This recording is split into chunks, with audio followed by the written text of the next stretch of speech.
Marcos, capítulo 10. Dali ele foi para a região da Judéia, do outro lado do Jordão. Como sempre, uma multidão o acompanhava, e ele punha-se a ensiná-los. Um dia, os fariseus vieram provocá-lo. É permitido a um homem divorciar-se de sua esposa? Jesus perguntou: o que Moisés determinou? Eles responderam: Moisés deu permissão que o marido a mandasse embora, dando-lhe uma certidão de divórcio. Jesus disse: Moisés deu esse mandamento apenas como concessão ao coração duro de vocês. Na criação, no plano original, Deus fez e uniu o homem e a mulher. Por isso, um homem deixa seu pai e sua mãe, e por meio do casamento se torna uma só carne com sua mulher. Não são mais dois indivíduos, formam agora uma nova unidade. Deus criou uma união tão perfeita que ninguém pode ter a ousadia de profaná-la, separando-os. Depois que estavam em casa, os discípulos voltaram a tocar no assunto.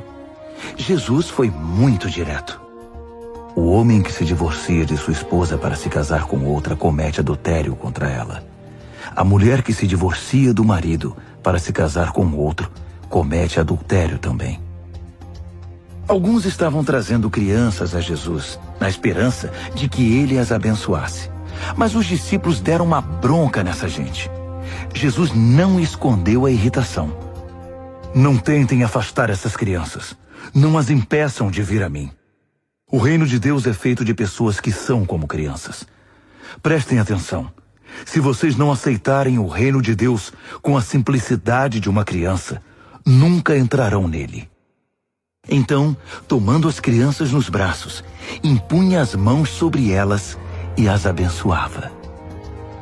Jesus caminhava pela rua e um homem veio correndo, ajoelhou-se e perguntou: Bom mestre, que devo fazer para alcançar a vida eterna? Jesus perguntou: Por que você me chama bom? Ninguém é bom a não ser Deus. Você conhece os mandamentos. Não mate, não cometa adultério, não roube, não minta, não engane, honre seu pai e sua mãe. Ele disse: Mestre, faço tudo isso desde muito novo. Jesus olhou-o nos olhos e, cheio de amor por ele, disse: Falta algo. Venda tudo o que você tem e dê aos pobres. Toda a sua riqueza então estará no céu. Depois venha me seguir. Foi um choque. Aquela era a última coisa que ele esperava ouvir.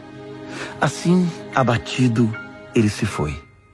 Sendo muito apegado aos seus bens, não queria abrir mão de tudo.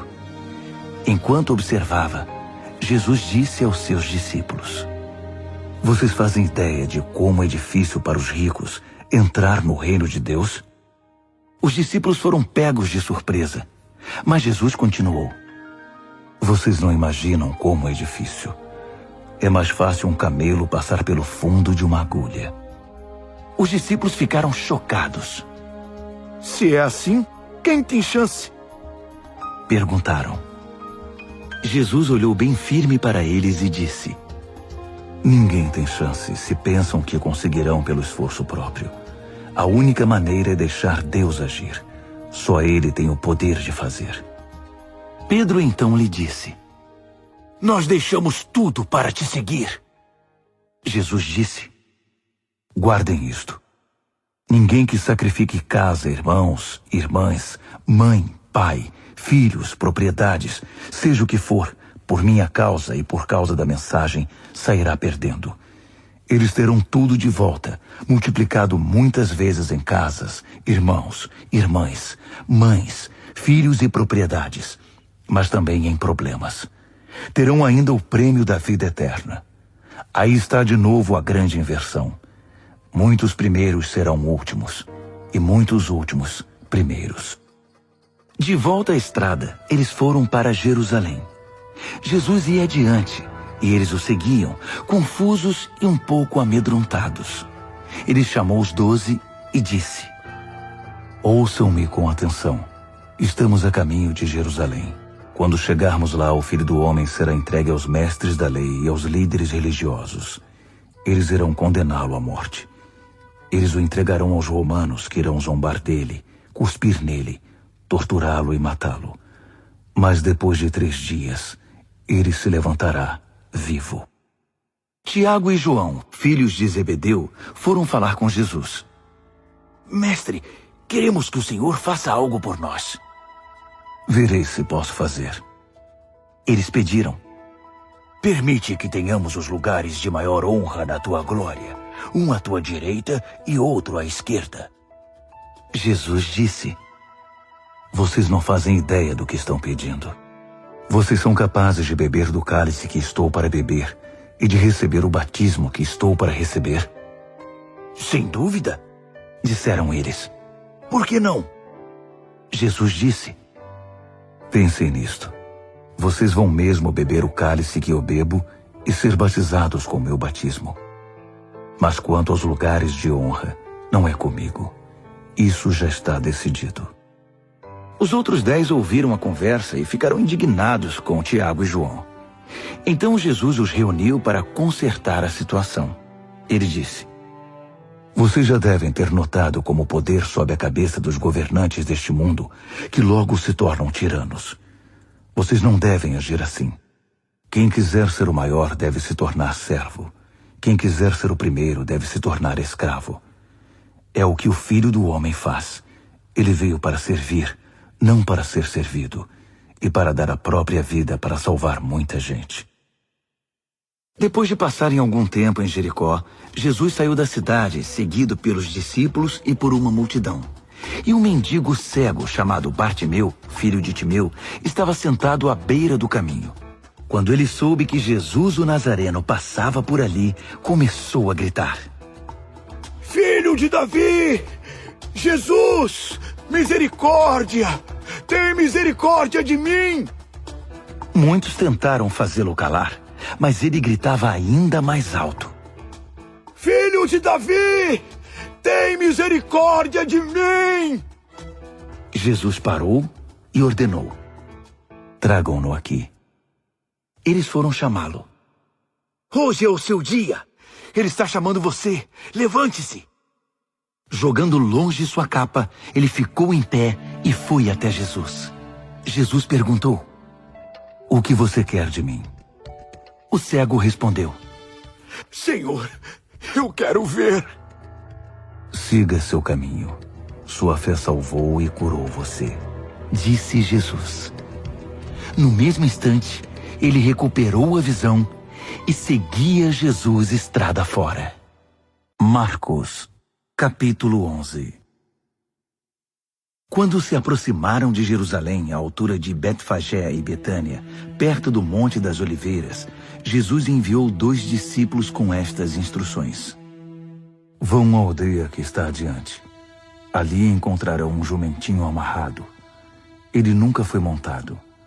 Desamarrem-no e tragam-no aqui. Se alguém perguntar o que vocês estão fazendo, digam: O Senhor precisa dele, mas vai devolvê-lo. Eles foram e encontraram um jumentinho numa rua, amarrado a um portão.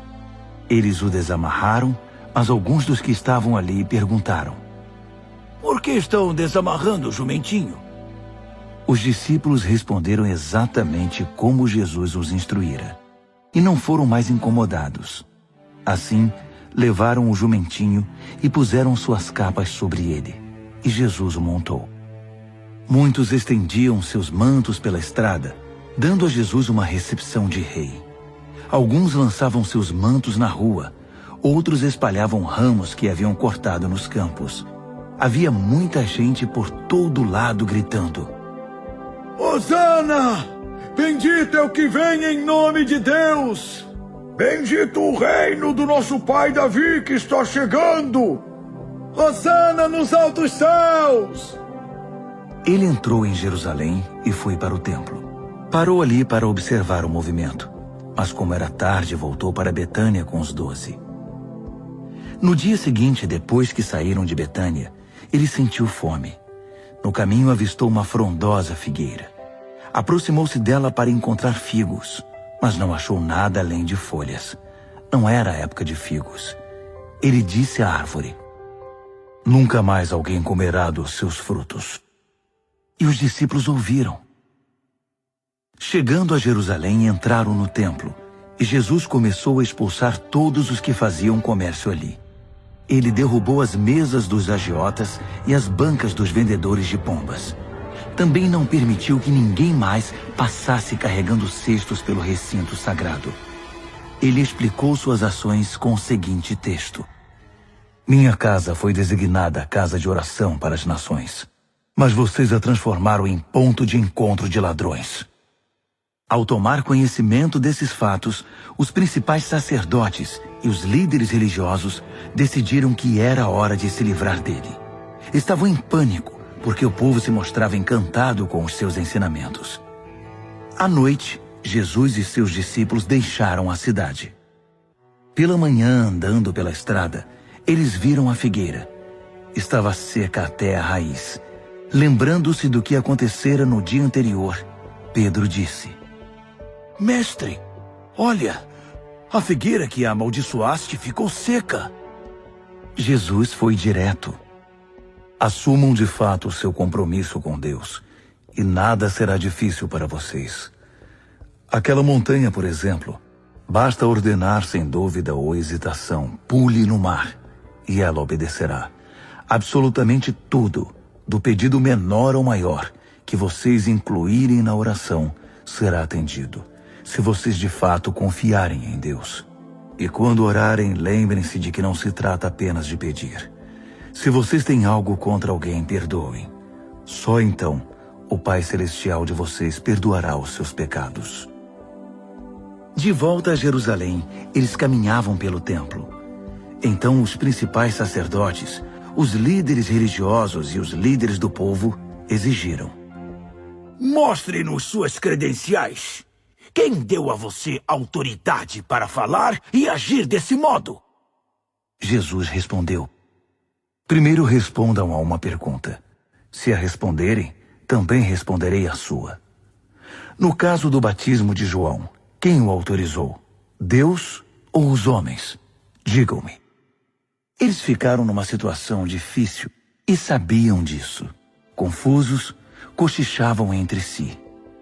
Se dissermos Deus, ele vai perguntar por que não acreditamos nele. Se dissermos os homens, estamos em apuros, porque o povo tinha João na conta de profeta. Decidiram então dar a vitória a Jesus dessa vez. Não sabemos, responderam. Jesus concluiu: Então também não vou responder à pergunta de vocês.